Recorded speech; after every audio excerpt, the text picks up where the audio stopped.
It's so much easier to understand and digest by the viewer, but the content is still telling you that you need to write better titles and this is how to do it. Rob Wilson, a YouTuber in residence at vidIQ, a company that helps YouTube channels grow organically through video analytics and optimization. I think a lot of people love the idea of being a YouTuber or an influencer, but there's quite a difference between being one and thinking about it. I very much like this idea that content is never one and done. The beauty of a podcast or any sort of long form, it presents this cake that you can cut slices from. I want to be found when somebody opens up YouTube for the first time and they see my thumbnail in the top left-hand corner. The content resonates so much with that particular viewer. I don't know if this is like a secret still, but what I encourage all new creators to do is... I guess if we were to summarize some of your best information on how to get started into like a simple playbook, what would you say are the core steps people should be following? People hear this all of the time. You just got to be...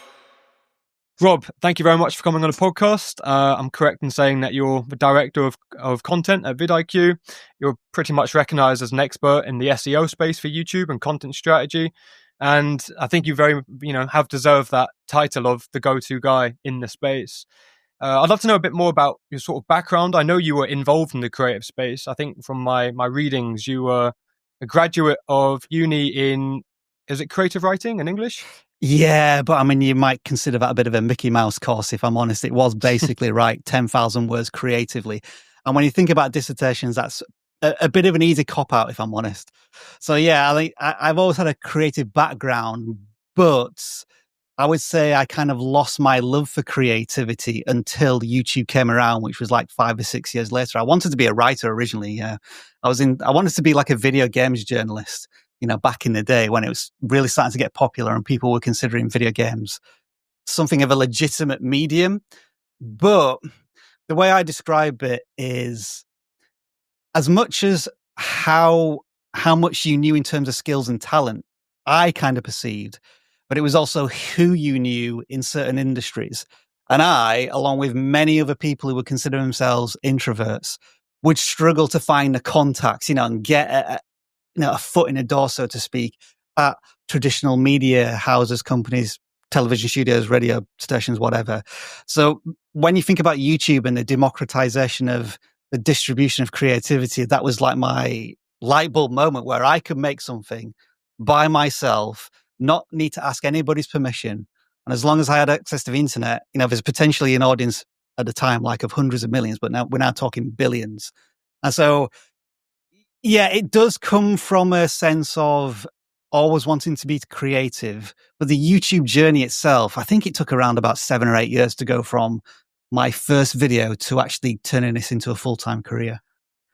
Well, I think from what I read, you started uploading in 2008. And then Yep. I'm not sure how that later influenced you stepping into vidIQ. I mean, what did that process look like? So the first videos, I would probably say, were kind of approaching content in the right sense, that I was trying to jump on trends, but I also had no idea or inclination of how copyright worked back then. So I was just grabbing content from anywhere, throwing it on the channel, and eventually it would get copyright claims and stuff.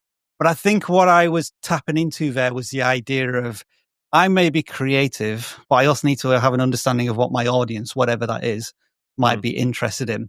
And it was when I started really niching down into the tech side of things, when I had this tablet that nobody else was really talking about on YouTube. And I thought, well, I've seen forums and, the internet is talking about this particular thing, but not necessarily YouTube. And that was like my first inclination of, if you find something that you're passionate about and at least one or two things more than the audience out there, you can communicate that to an audience and they will continue to follow you. And it's kind of always built up from there, Jasper. I mean, I sometimes joke about my YouTube education. As long as I know one more thing than my audience and I've got something to share with them that they'll find useful. And given how YouTube education, especially in the last 2 or 3 years, has exploded, like if you need help on a particular type of YouTube channel now, you have an educator for everything. Whereas when I started, there was maybe a handful of those educators out there and we were teaching the basics basically. But yeah, now when I see other creators who are on the rise in the YouTube education space, I sometimes feel like a bit of a dinosaur, to be honest. But people are still watching vidIQ, so I must be doing something right. Yeah, I like that point. There's definitely been this exponential growth in sort of YouTube gurus, if you will, and YouTube strategists. But I think that's obviously largely down to, as we said before the podcast, businesses starting to catch on. Yep. Obviously, people understanding that it's the most powerful medium to build a moat, so to speak.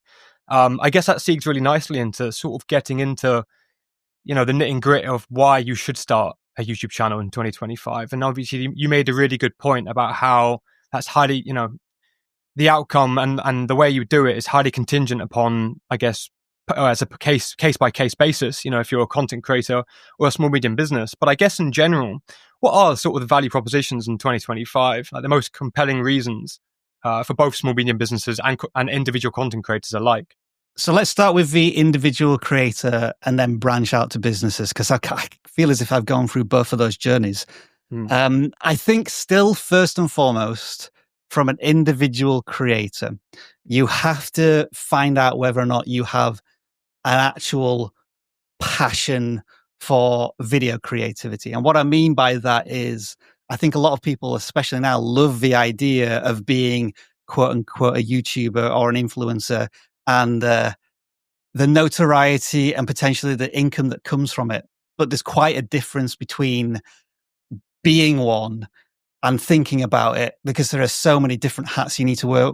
We'll probably come into this later on about, also being a business and you become an entrepreneur as such. So I think from the individual creator's point of view, and I guess I'll stress this now because you kind of mentioned earlier on about me being like an expert in a field.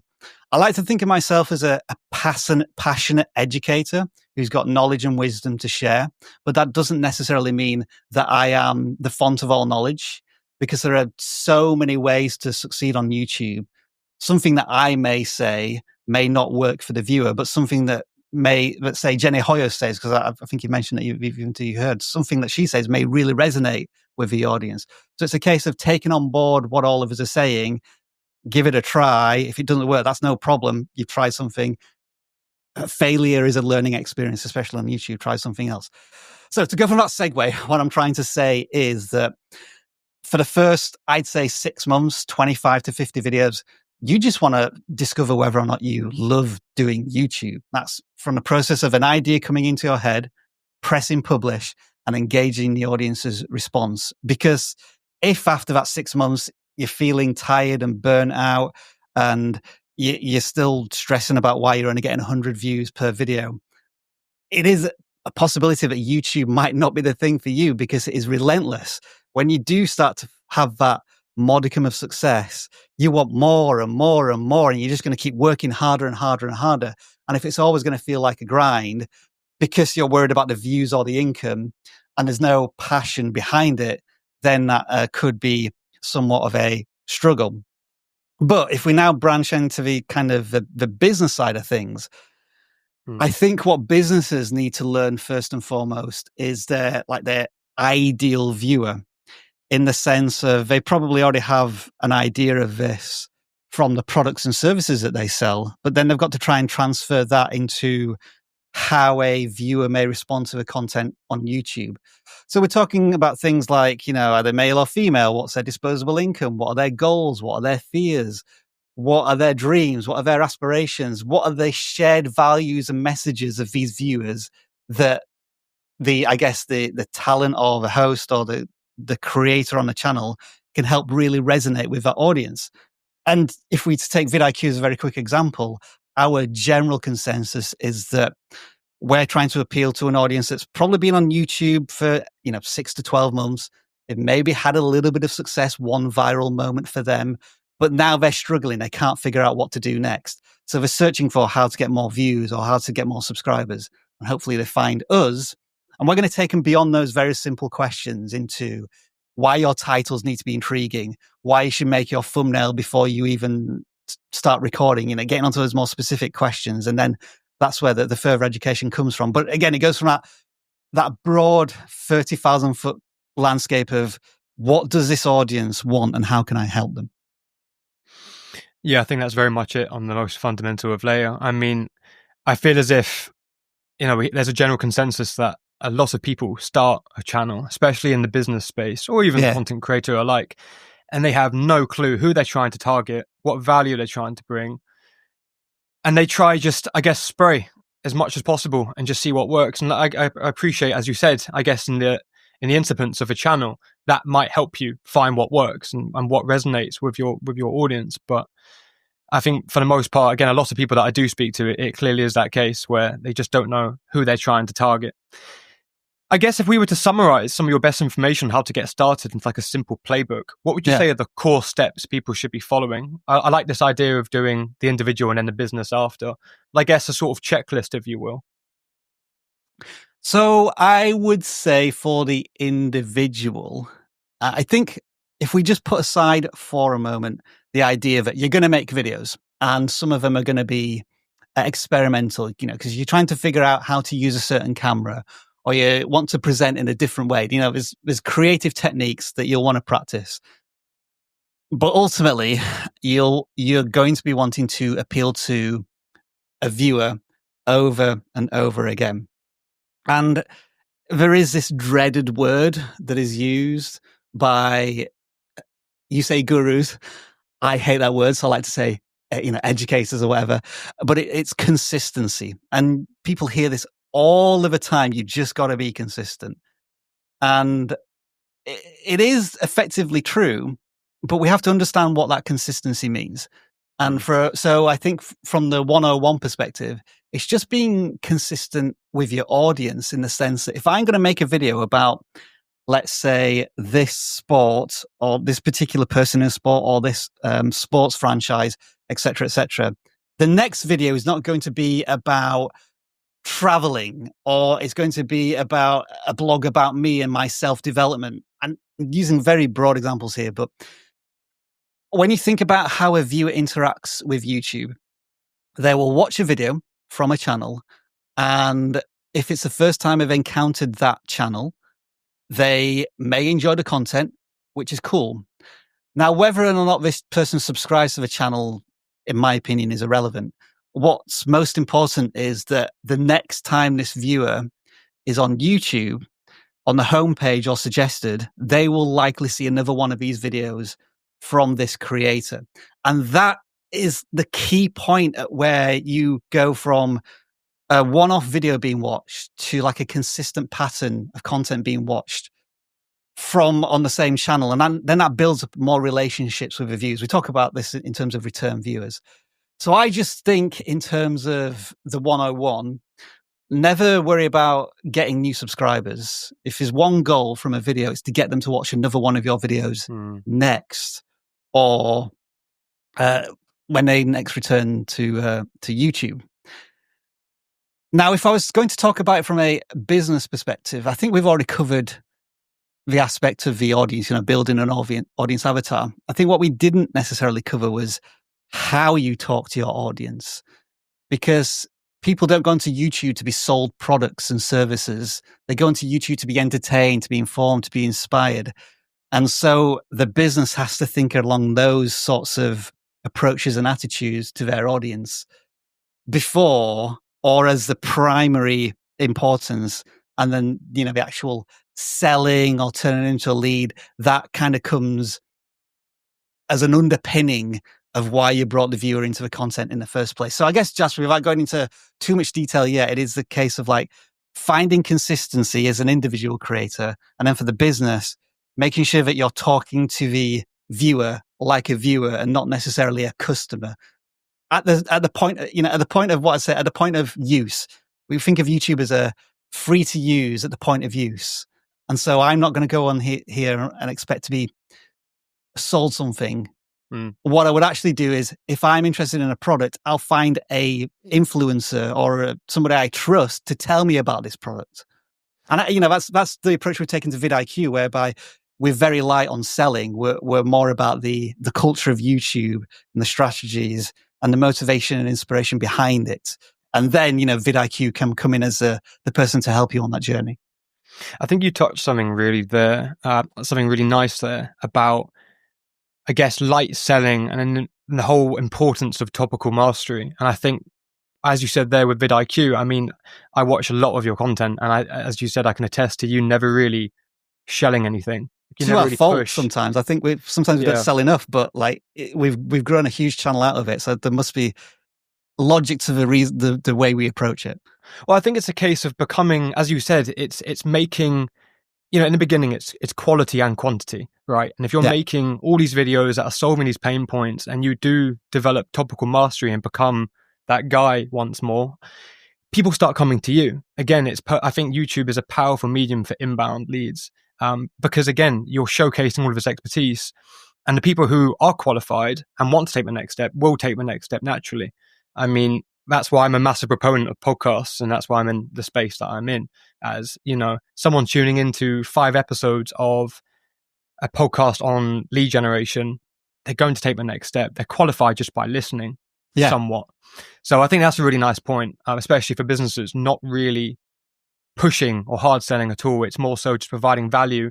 And then it's also strategic positioning, right? If you position your offer as the value and the solution to that point you're discussing, as opposed to a hard push, doesn't really make sense. So I like that point. Another whole thing that I want to discuss later is actually monetization for the individual creator, because I think that's also a problem as well, where people start a channel, and I mean, granted, you're doing it to build the awareness and the meaningful audience growth first and foremost. But then I think I see it time and time again where people have this great channel, they have this awareness, but they don't really know how to bridge it to anything besides that. Sure. So that's also something that I really want to get into. I guess focusing now on the growth strategies. I mean, there's a myriad of things we can discuss, but the one that I really like at the moment is ideation, and actually going from the position of, coming up with finding the ideas, processing them, refining them, and then shortlisting which ones make it through the pipeline. Because I think it was a podcast I did with Jenny. She says she comes up with about 100 ideas a week or so. And only 2 of them meet the criteria that she'll actually fulfill. So I'd love to know what you have working for you at vidIQ, like what you're recommending. Because I mean, you're uploading, I think, every 3 days. So we're trying them for 3 long form videos a week, plus a live stream, plus some shorts. Yeah. But there is more than just myself now. We do have like I think 3 hosts, editors and so on. But like even when it was just myself, I was trying to aim for, I think, 2 long form videos a week and a live stream. How's that process looking? So it's been an interesting challenge, actually, because as you might imagine, going from just having complete control of the channel and doing everything yourself, and then having to give some of that control away, I thought I would be really resistant to that. But maybe I'm just tired. I've been doing this now for 5-7 years. 7 years at vidIQ. And the question I'm sometimes asked is, how many times can you make a video about how to get 1,000 subscribers? And it turns out the answer is about 2,000 before you get tired of doing it. So it is great that we have now a team, and I'm now learning new things. Like, I think I have still so many blind spots in terms of my knowledge and my skill set. So to have a team to be able to fill those gaps in and learn from is fantastic. And, as a team grows, hopefully we'll become more rounded and be able to not just address certain aspects of a creator's journey, but all aspects. Because, like, for example, we found that in the past, one of our blind spots is music channels. We really don't know how to advise music channels just because we never had one ourselves. And they seem to operate in a bit of a different YouTube landscape. But as more people come on board who have that experience in music channels, the more we can address the audience. But to go back to the question about ideation, I totally agree with Jenny with the sense that you should be coming up with tons and tons of ideas. It's just throw ideas against the wall. And you can do this now very easily with AI, ChatGPT, vidIQ. We all have tools where we can take a look at your channel, or you can prompt AI to give you dozens, well, hundreds, if not more ideas. I think from a certain point of view, that does require a little bit of experience. You're just not and this word's going to come up a little bit. You're not instinctively going to know what are the best ideas. So there may be some validation that's required for those ideas. So one thing to kind of extend on the case of ideation is you can take ideas that are suggested and then actually look through YouTube, do a search for these ideas. And there are tools out there now from not only vidIQ, but there are other tools that do this now, where they'll show you outliers. And what outliers are when a video for a particular channel has performed really well. So let's say a channel typically averages 1,000 views on a video, but one certain video has 10,000 views. That's like a 10x outlier. And so that's validation that this is a really good idea, because even a quote unquote small channel had success with it. So you could take that validated idea. And then the other really important aspect of this is that you don't just plagiarize the idea.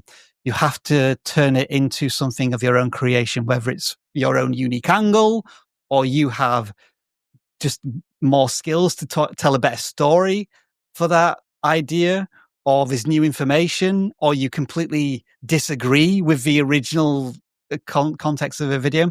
That's always important, especially now with the advent of AI, of how you continue to make yourself an individual person on YouTube. And then I go back to that term I used earlier, instincts. I've now got to a point now, again, whether this is a good thing or a bad thing, where I can just look at a news story or a comment or somebody else's video and instinctively within 5 seconds say to myself, that's a good idea for a video. I'm going to make a video and I know how to make it for my audience. But that comes through a lot of experience that builds up that instinctive YouTube muscle memory. So I think I've explained how you would go from that point to having the instincts. It is the concept of having all of these ideas, validating them, and then experimenting with them. And over time, you build up that instinctive intuition for your topic and audience. Yeah, I think a point I wanted to clarify is, so when finding these outliers, would it make sense to look for performers that are outside of your niche? And you can do, yeah. That's a really good idea. So first of all, you've got your own topic, but what you can do is you can take titles from other niches and almost turn them into your niche. Again, a classic example might be, I lost 30 pounds in 5 months with this diet routine. Like, think about how you could transform that into making money, or a YouTube channel, or learning how to play an instrument. Like, I learned how to do this in this amount of time using this. Like, it's almost like you take the title and you just fill in the blanks almost. And yeah, sometimes, Jasper, if somebody hasn't taken that idea and used it in your niche, that's like a chef's kiss moment, because you're like the first mover for that idea in your area. Yeah, nice. I like that point, and that's something that I want to go over in the packaging outside of the growth strategies, as I like to treat it as its own sort of thing. I want to get onto content repurposing. So obviously, I know you're a big proponent of short form. I mean, everyone should be. I very much like this idea that content is never one and done. I mean, from, again, the beauty of a podcast or any sort of long form is that it presents this cake that you can cut slices from, where you're taking short form, you're taking social copy, you're taking newsletter write-ups, articles, the whole lot. I want to know your thoughts on maybe best practices or what you sort of advocate for repurposing. My thoughts at the moment are really conflicted. And the reason for this is, and again, this is where I talk about, don't just take my word as gospel. This comes from more experience. We are having success with short form content, but not in the way that you might expect. Usually short form content is very consumable, and it's like, it turns into yesterday's newspaper. It's very popular for a very short amount of time. But our content on the vidIQ channel is evergreen for some reason, which I think is due to specifically. Yeah, I think it's due to search-based content, in that a lot of our best performing shorts, when you look at the real-time stats and you're seeing what's performing well right now, stuff that we've published in 2023 and 2024. And that's because, I don't know if this is like a secret still, but YouTube being like a big search engine platform as well, traditionally people were making search-based content for long-form videos. And now what you can almost do is take all of that long form content and then repurpose it if you can, sure. But sometimes you have to remake it to make it fit the short form content. And that's what I mean by I'm somewhat conflicted in that whenever we've tried to take long form content and just use like Opus clips or something else to turn it into a short form piece of content, it's not performed very well.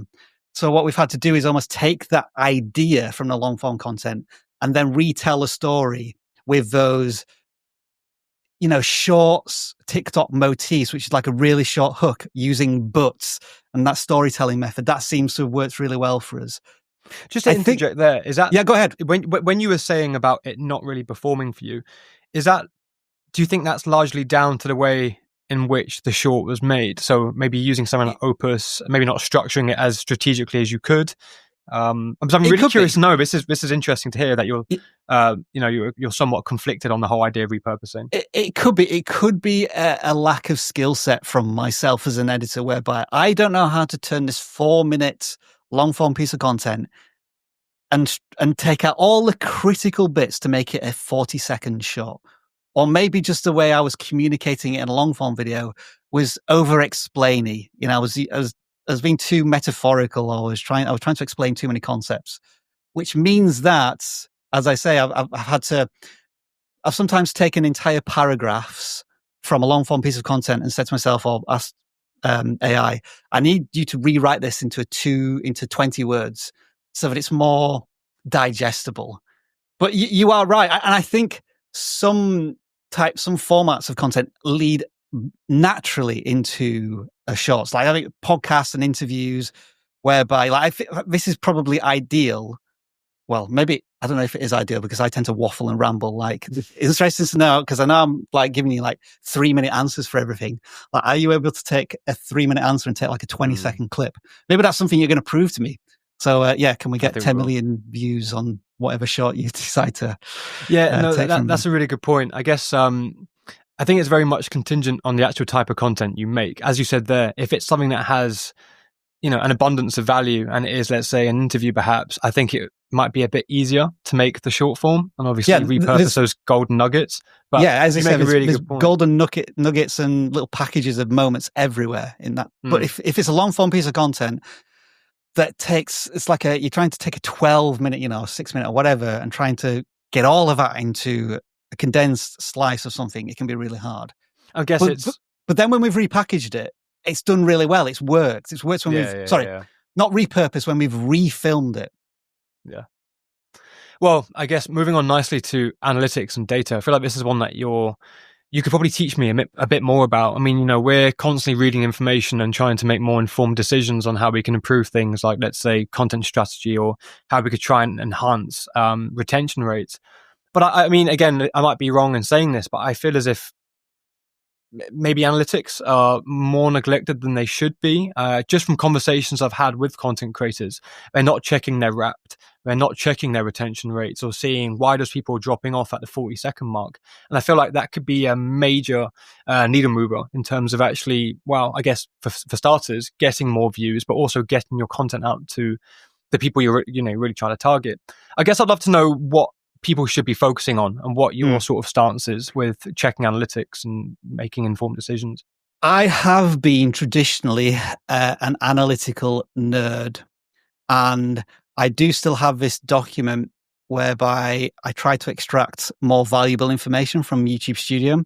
Things such as how many impressions did a video get on the first day? How many views did it get in the first hour, first 24 hours? So some really intricate things.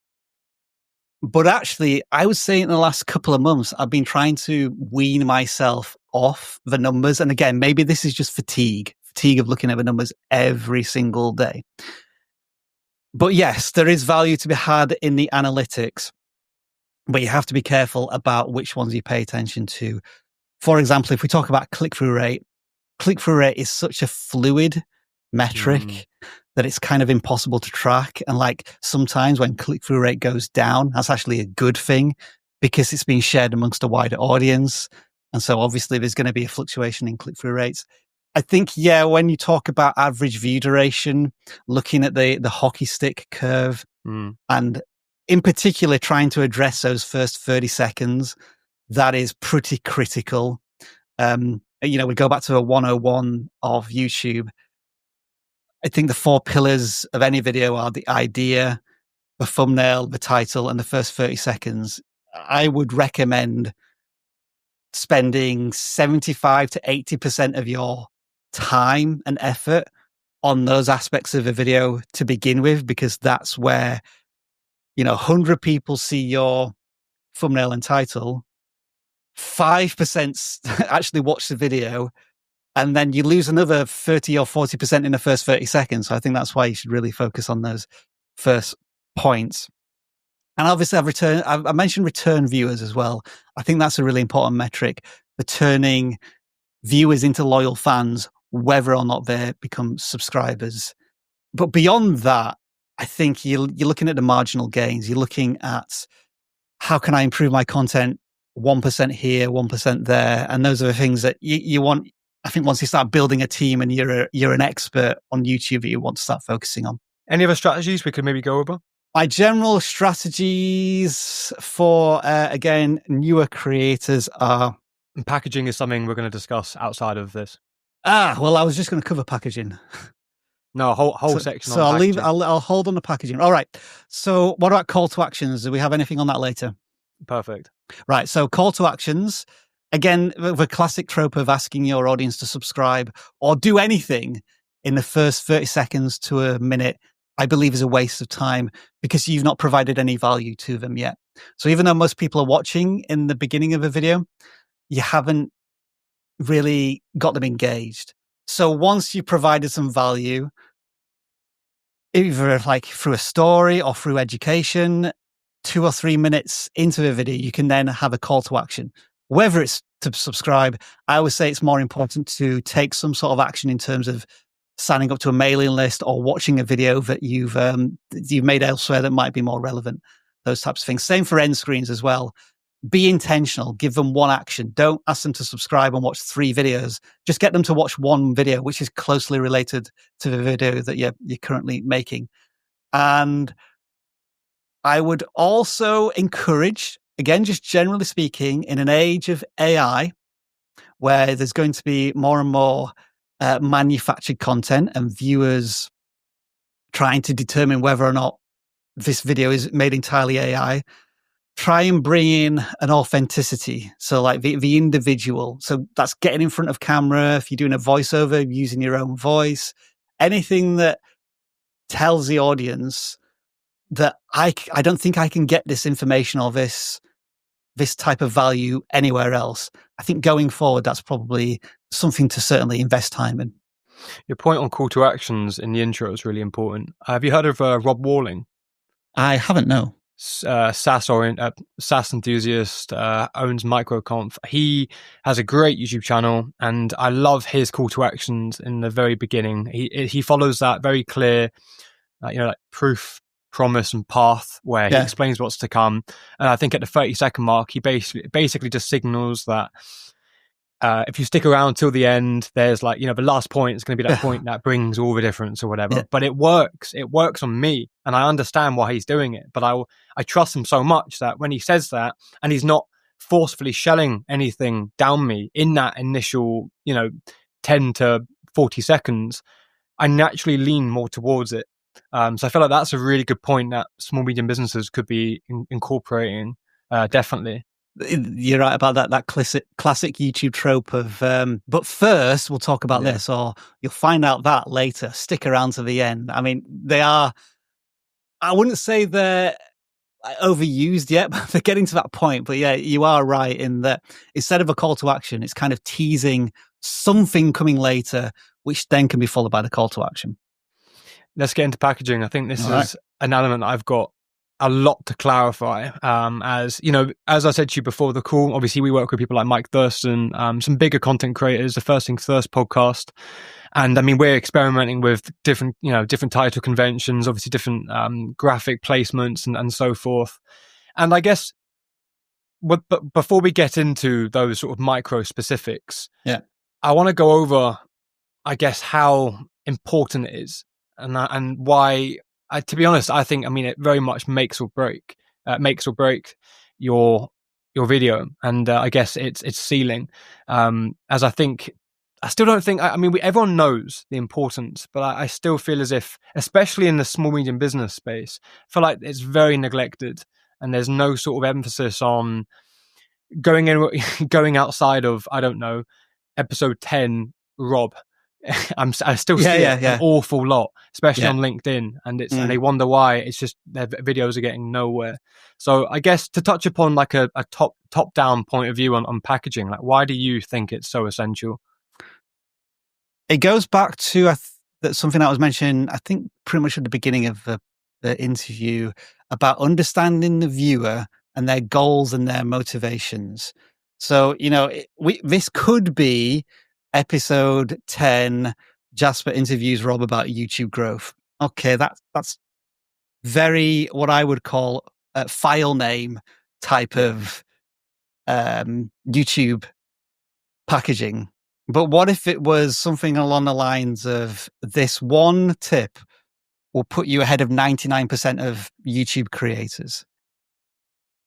It's intrigue, it's teasing something, and it's telling the audience there is something in this podcast, this interview, which is going to be so valuable that it's going to make you, put you ahead of a competition, and it's going to eliminate months of stress and years of going in the wrong direction.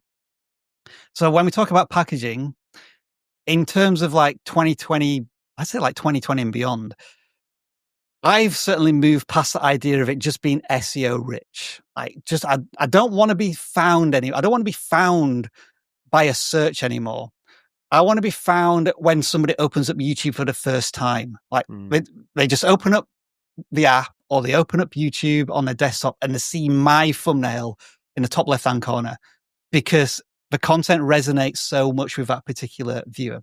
I think that's the critical side of packaging. And it's something we learned here at vidIQ, I think, coming out of the end of the pandemic.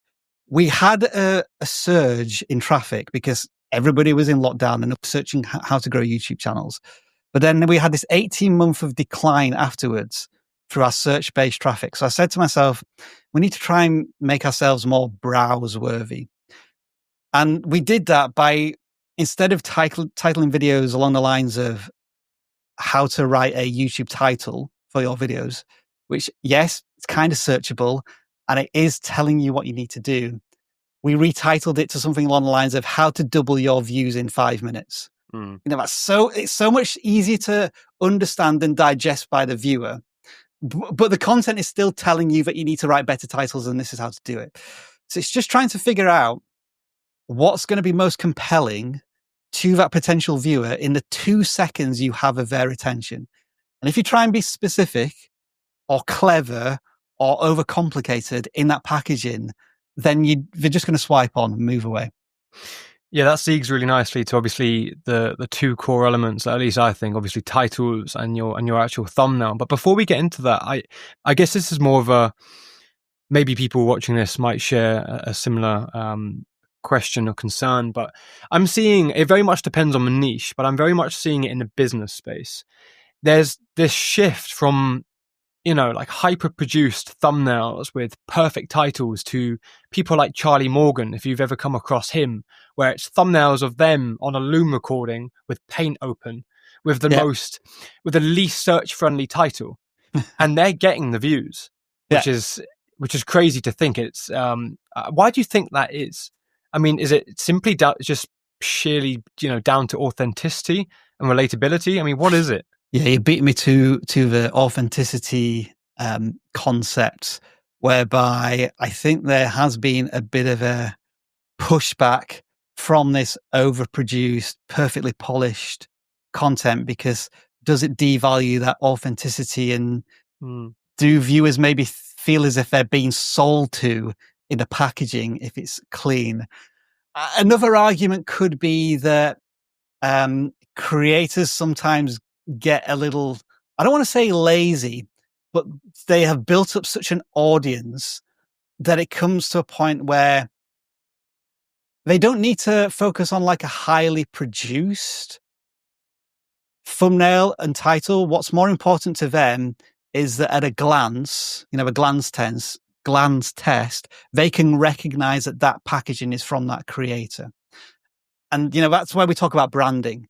If you can get to a point where people are almost just glancing at your thumbnail and only skimming the title, but they're watching the video anyway. You've kind of done it. You've made it because the audience has so much trust and loyalty into you at that point. But at the same time, that doesn't give you the excuse to not put in the effort when you're first starting out as a channel. You kind of need to build that trust and relationship over time. And then the final thing is sometimes just different is better. Like it's almost like anti thumbnailing. Like you make it as rubbish as possible. But sometimes sometimes people make really rubbish thumbnails, but they're like intentionally rubbish. They spend a long time making it look kind of odd and weird. And again, something that's just to grab the attention of the viewer as they're scrolling past. I guess for new content creators and new businesses coming onto YouTube, would you advocate against that? I think generally, yeah. Often we have to go back to the foundations or the general rule of thumb or YouTube 101. What I encourage all new creators to do is, again, generally speaking, make your thumbnails half as complicated as what they currently are, because typically there's too many elements, or like the thumbnail's too flat and you have too many things in the foreground and the background, or there's too much text. It's usually there's too much of everything. And also spend twice as long making the thumbnail, because again, it is so important that instead of spending a couple of hours towards the end of a video, you could be spending a couple of hours upskilling how to make a thumbnail, which makes a real difference. And then in terms of the titles, it's always that thought of intrigue. How does this create a bit of a curiosity gap from what is known by the viewer to what may be learned in the content, or what is contrasting against what is typically perceived in your niche, and so on. Yeah, I had a question about a point you made on thumbnails, but just to touch upon titles quickly, what conventions are you seeing at the moment that drive high performance? I mean, I'm seeing, again, very much in my space of business and like the sort of entrepreneurial content, it's these sort of high performing prefixes of like, watch these 80 minutes to do this, or for example, you can become this is how. Like, what are you seeing work at the moment? Big promises typically in titles, then that has to be kind of delivered and followed up in the hook. Simplicity sometimes, like it can be just like a straightforward opinion, or like sometimes even a single word combined with a powerful thumbnail can be really impactful as well. But I think, Jasper, when we look at certainly titles and thumbnails, depending on what your niche is, things can work, in that particular niche, but not others, because they're all in their different stages of evolution. Like you talk about maybe the tech packaging, because the creators themselves are so into that level of production, the packaging is of very high quality, and there's millions of examples of videos on that. But if we go into like maybe a less matured niche, and I'm just trying to think of one off the top of my head, what might be a less mature niche at the moment? Let's say I'm going to go pickleball. I'm just going to say pickleball, nice. Because it's an emerging sport, but there's probably not that many creators there. So the type of packaging and quality you're probably seeing at 2019, 2020 standards in terms of tech. And so like every niche kind of moves at its own pace.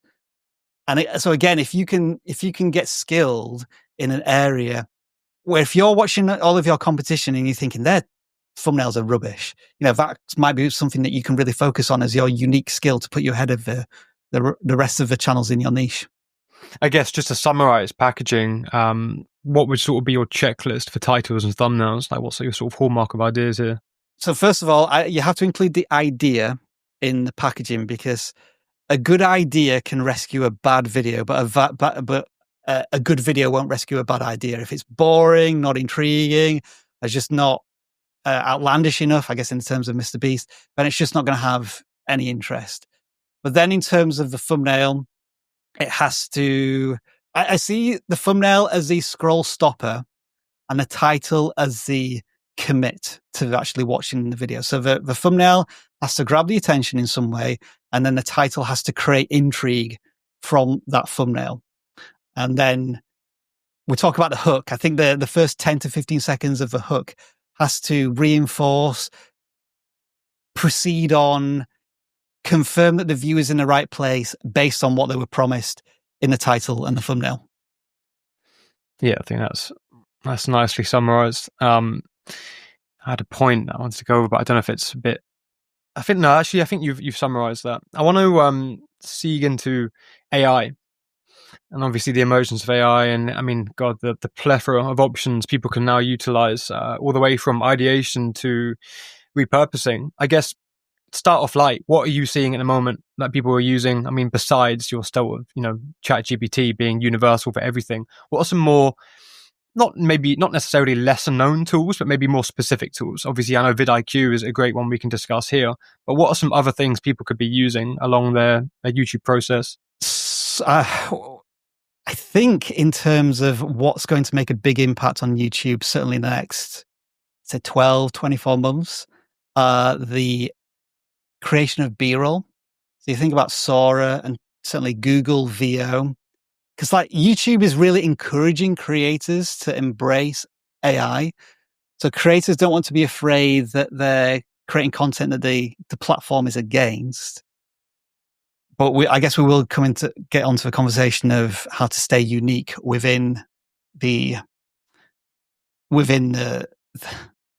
onrush of AI. So yeah, video creation certainly is going to be a thing that's going to take more precedence. And also, we've been playing around with whether we can create content with our own voices. So like 11 Labs is one, but any AI product I mention now, Jasper, like in a week's time, it could be usurped. I mean, just over the weekend, we've seen now Twitter, being flooded with all of these ChatGPT images, which is just insane. Like I can't keep up with it. So my general thought at the moment with AI is that absolutely stay on track with it and keep learning how to use these tools, but locking yourself into one particular tool might be a bit dangerous because, as I say, the tools are being almost reinvented every single week. So you want to be ready to pivot to what comes next. From a broader perspective, we've seen this advent of YouTube automation as a kind of like a business on YouTube really taking precedence, certainly over the last 2 or 3 years, whereby, I used to say that if your passion was profit on YouTube, then you may struggle to have a YouTube career. But now I think there are entrepreneurs who are building YouTube channels and processes and workflows through AI where they can, I guess, essentially talk about any niche they want. And it's not so much that they're interested in the niche of a topic. They're interested in the CPMs that niche will generate for them. And, when I talk about blind spots on the vidIQ channel, none of us have ever really tried to build a faceless channel. So that is something that we're certainly building tools around and we want to learn more about going forward. I'm not sure if I accurately answered your question in terms of what tools are out, but that's a landscape I see of AI right now. Staying fluid and being able to pivot is big. I mean, I guess some tools that I always recommend is for some reason I much prefer Claude over ChatGPT. Everyone has their preferences. Claude just seems to get it for the most part, especially with social copy and maybe helping to script. I guess for repurposing, obviously, there's a myriad of things.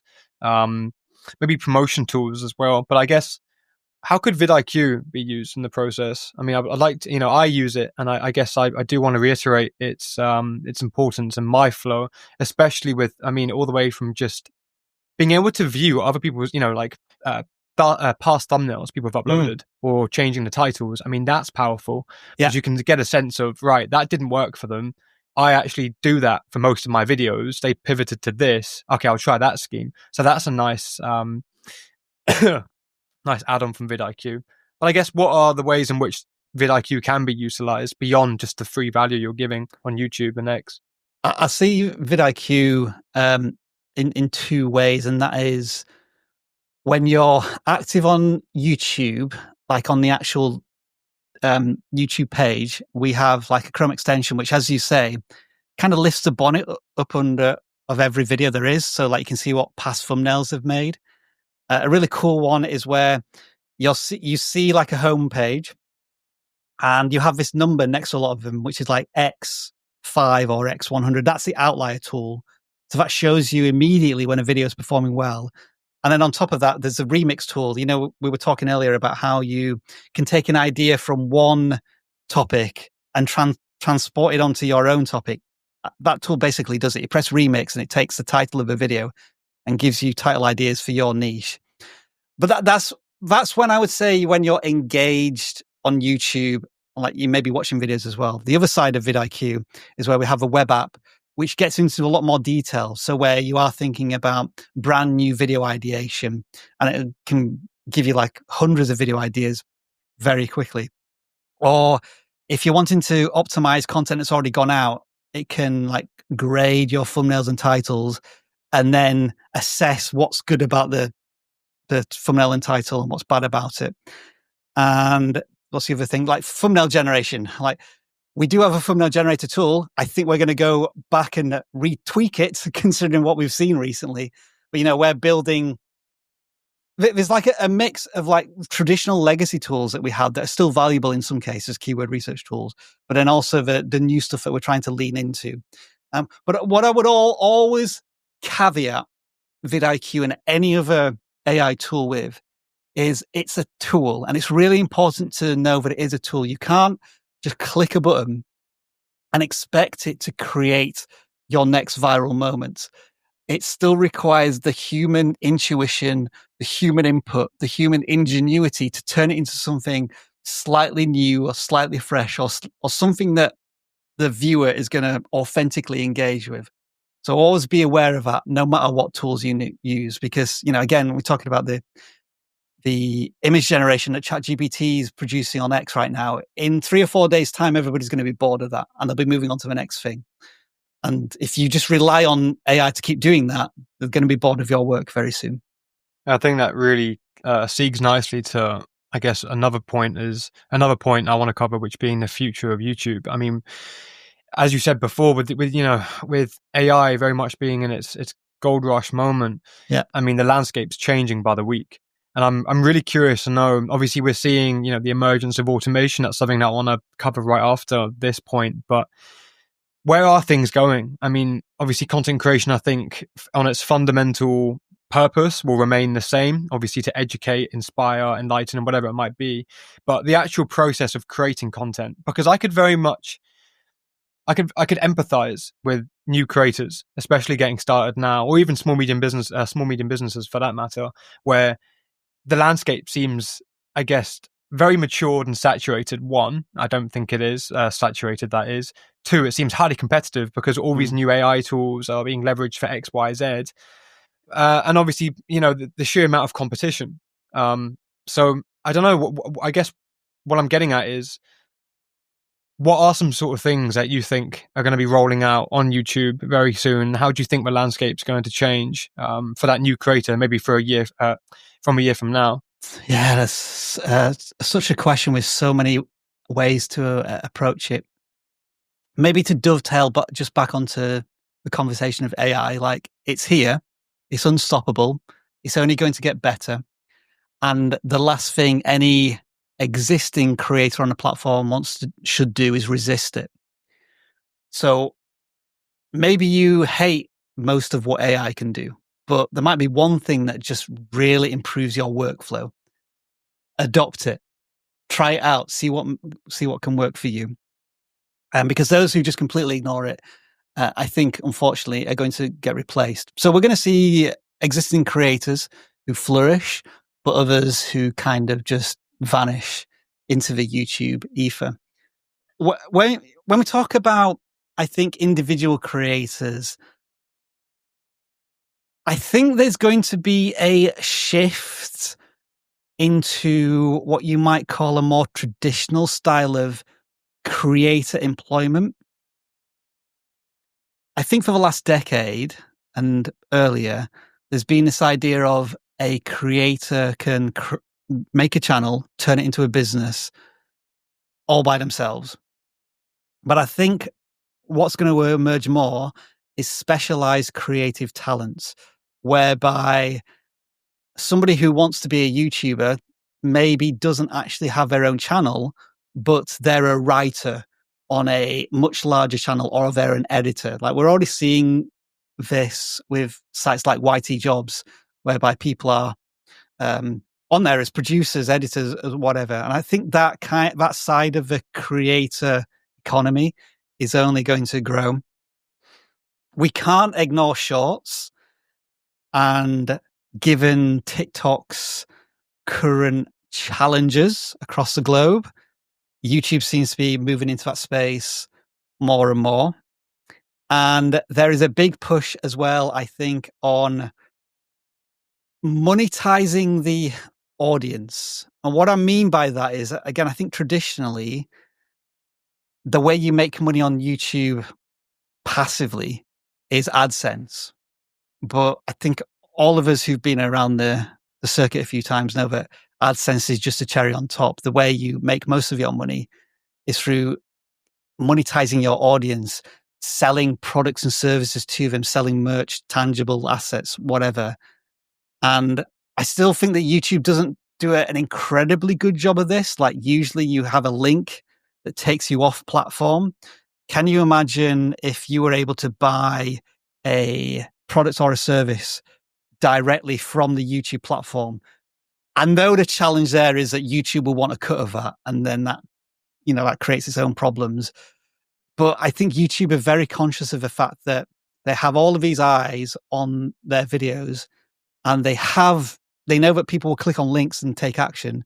How can we, build a walled garden around the buying and selling of products and services within YouTube itself? I absolutely love that. And that was what I wanted us to get into, about sort of building an ecosystem, and actually building monetization streams from your YouTube channel.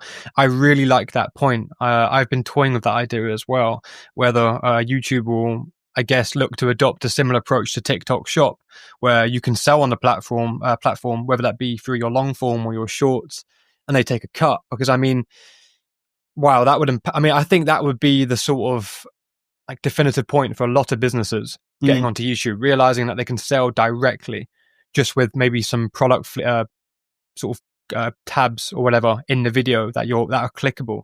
That's a really interesting point. I guess, or do you think, when leveraging YouTube, say you're a newcomer, you've just started your channel. As I said, I painted that picture before. Maybe I'm a freelancer, creative who wants to sell designs.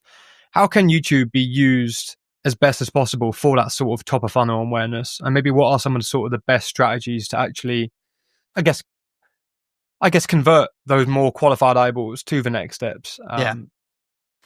So I think this is where I need to be a little vulnerable and be honest and say that, again, this is one of my blind spots or weak areas. And the reason I want to say that is because when I was building up my own channel, I had no idea how to, sell myself. So you're talking about the products, the services, the things that you can sell directly. And I think that's one of the reasons why actually I joined vidIQ, to have that more stable, reliable income, one reason, but also so that I was just focusing on making content, which is all really just what I want to do. Like, selling is cool and whatever, but at the end of the day, I just want to make a difference to people's lives through the messaging of the content, of the content.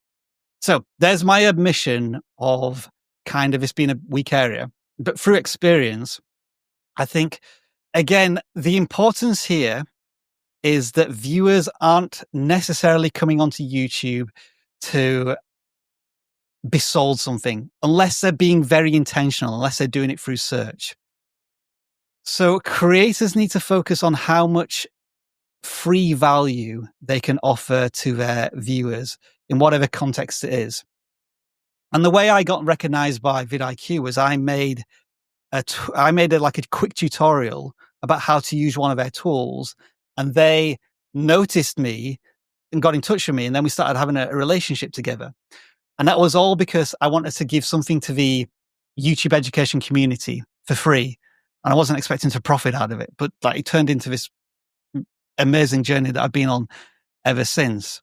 So yeah, going back to the question of like generating leads and stuff, I think the most important thing is to make sure that a lot of your content is about discovery of your content and then building trust with them. I'll give you a good example. Actually, recently, there's a channel called Portal Creative, and the person who runs that channel is an expert. Or maybe I shouldn't call other people experts, but like his passion is getting people to talk to camera better. And this is something that I've been wanting to improve in 2025, is, if you can believe that. I still don't feel as if I'm magnetic with a camera lens. And so I've been watching some of their content, and they only get maybe, 1, 2, 3,000 views per video. So it's not earth-shattering viral content, but they're showing stories about some of the people they've taken on a journey from being useless at talking to camera to being really proficient and confident in 30 days. And, the videos were all about the story of them getting better. But what he did is he's taken that idea and he's wrapped it up into a package. And obviously the promotion of that package comes in a sense of, if you want to learn more about what I do, like sign up to this mailing list. And then like, now you've got real control of I guess you might call them lead rather than viewer. And then again, I'm not savvy on business, but I guess you're taking a lead into a customer. And once you've got them off of YouTube, not as a subscriber, but as someone on their mailing list, then that's when you can really pitch the specific values and products and goals that you can sell to them. And I'm on that course now. I think, let's say one of his videos has maybe got $20 or $30 in AdSense, but he's selling a course at $350. So if he can get 10 to 20 people to commit to that course from one of those videos, you're talking like 5 figures a month in terms of income. I think that's why I reiterate YouTube so much, especially as a sort of this key top of funnel channel, if you will. As you said there, depending on what you're discussing, what you're talking about, 100 views could be, well, it could equate to 1 to 2 people signing up for that newsletter. Yeah. And I think, as you said there, it's positioning it as free value. And I mean, we covered that really nicely in the growth strategies, but really good points. I mean, it's good to actually hear a case study of that, because that's something that I'm constantly hammering in to a lot of sort of like B2B podcasts. That's just provide that value, have clear capture points that people can click on or follow with little to no friction, and just keep making that content like there's no tomorrow. And it works. Obviously, the contingent that your packaging's good, your ideation's good and everything. I was just going to add, maybe you have to think of it like this from the business perspective, it's top of funnel, but from the viewer's perspective, how do you need to change that viewpoint? Because to the viewer, it's not top of funnel. To the viewer, it's some life impactful value that can make a huge difference. And that's how you got to take that mindset of top of funnel to how can I make this viewer come out of this video feeling some way different, but also at the same time, they've given me their email address. Smart.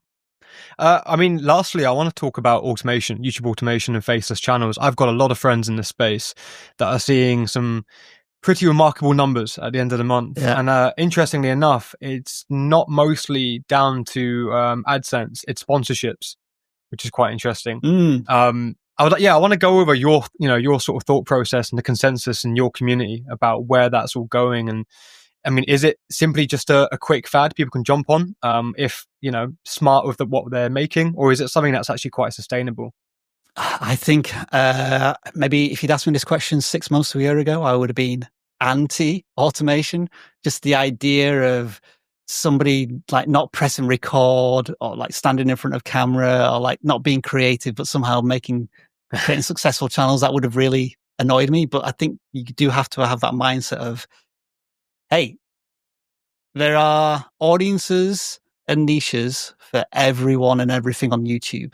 And if people are able to carve out a channel and a business out of it, fair play to them.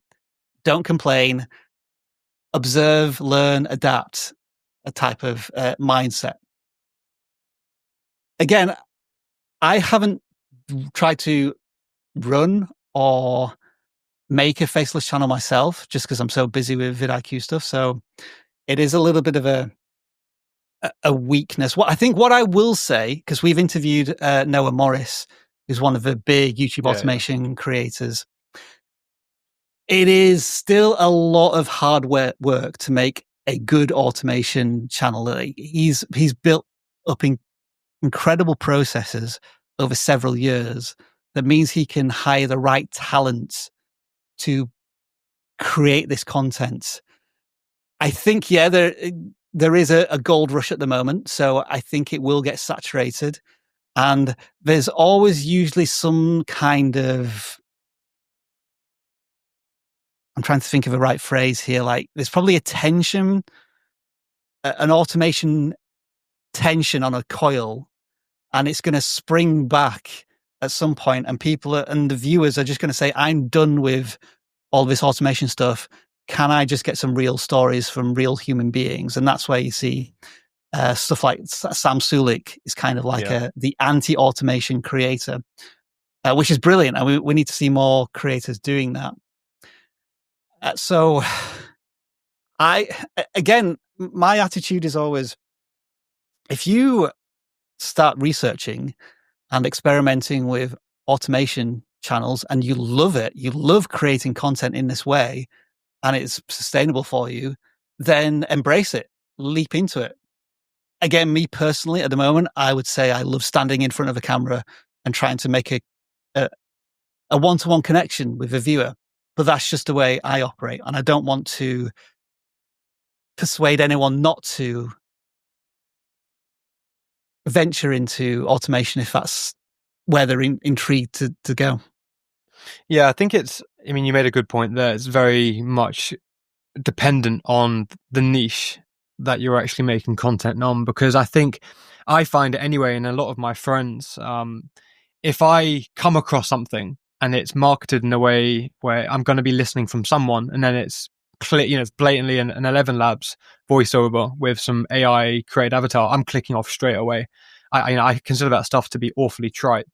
But then again, there's these horror sort of channels that I'm seeing pop up as a really good niche. Yeah, and true crime is another one. Sports. I'm stuck into it. I couldn't care less.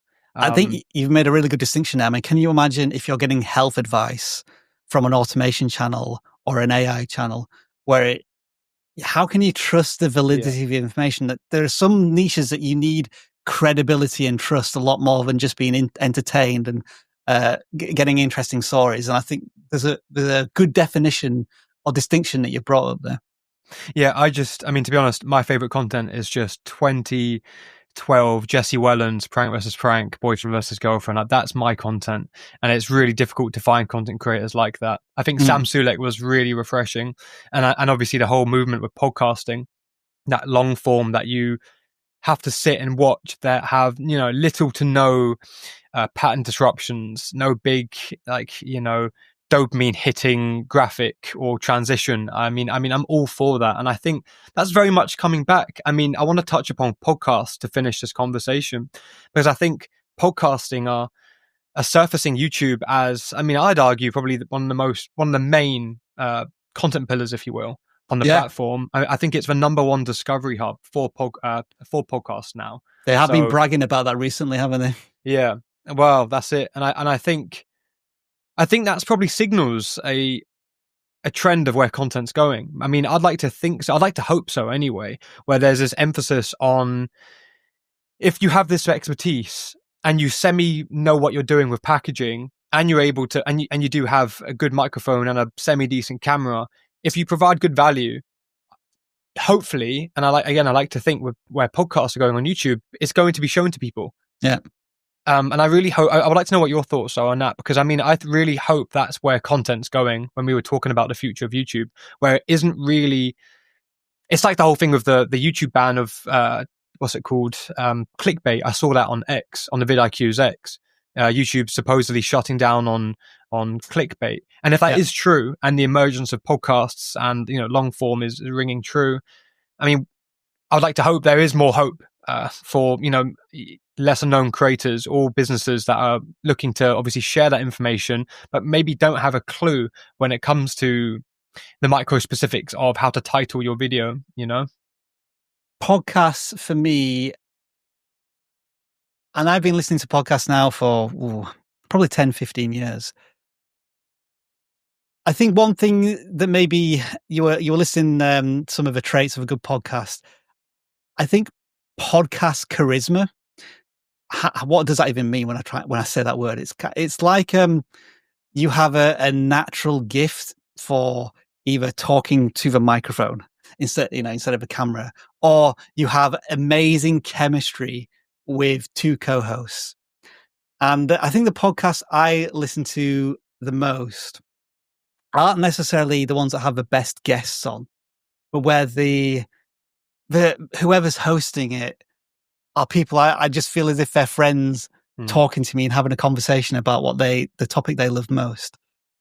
So maybe personal opinion, but I feel as if podcasts have that intimacy that I love when I get to know a podcast and the host very well.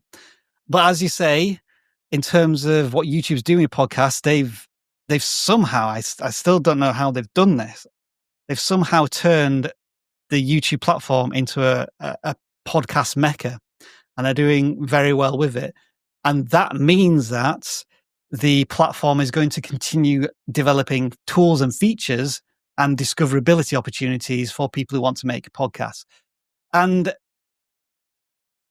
ultimately, if we think about YouTube in terms of what does it desire most, it's people staying on the platform for hours and hours and hours. And podcasts are certainly one of the most powerful ways to do that, because it means you can run loads and loads of ads on those podcasts. Now YouTube will always stress that monetization doesn't mean that a video gets more discovery, or just because something is watched for many hours, it doesn't mean it's promoted more.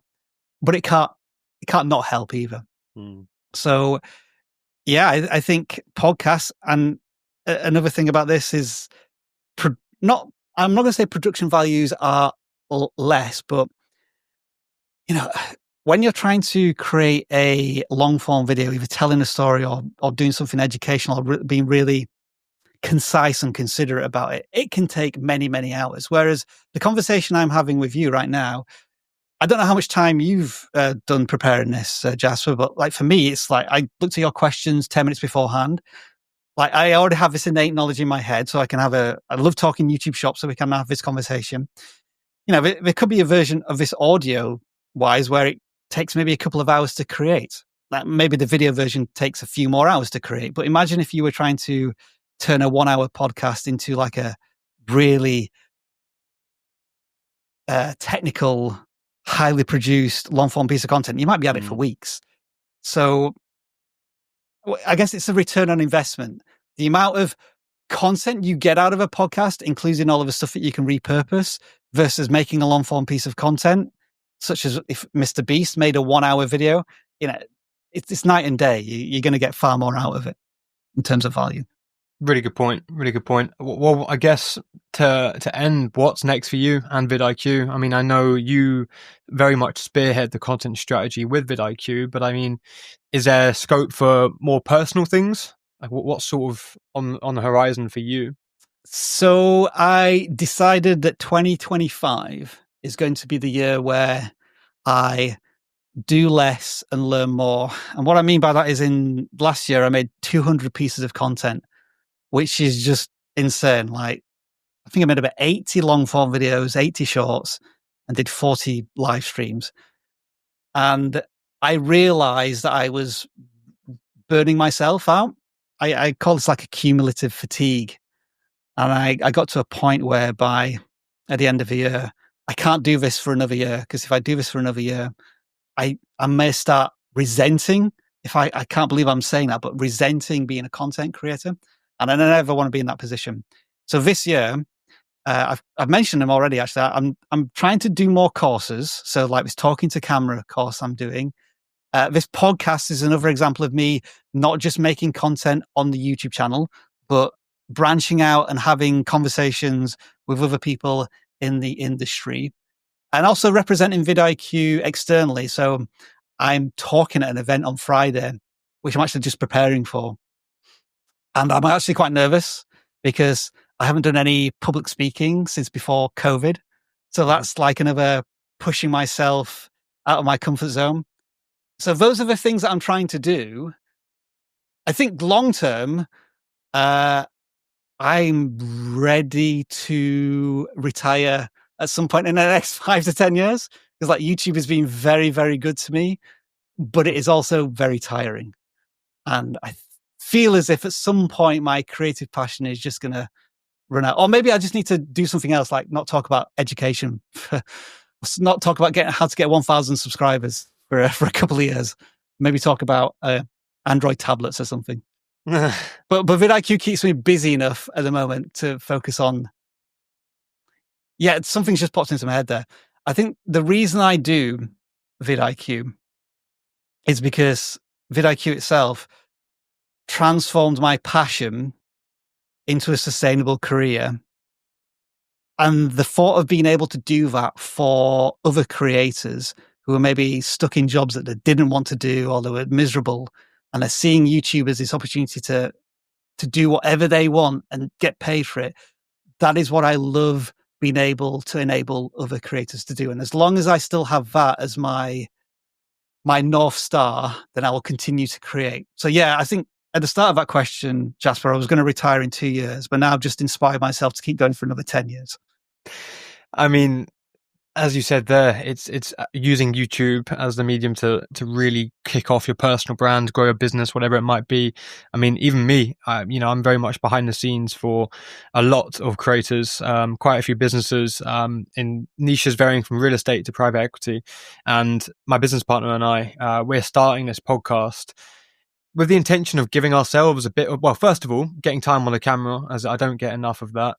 Yeah. And two, I guess, actually implementing all of the strategies we use for our clients on ourselves to see if we can actually, I guess, replicate, a fraction of that growth as they eat your own dog food, so to speak.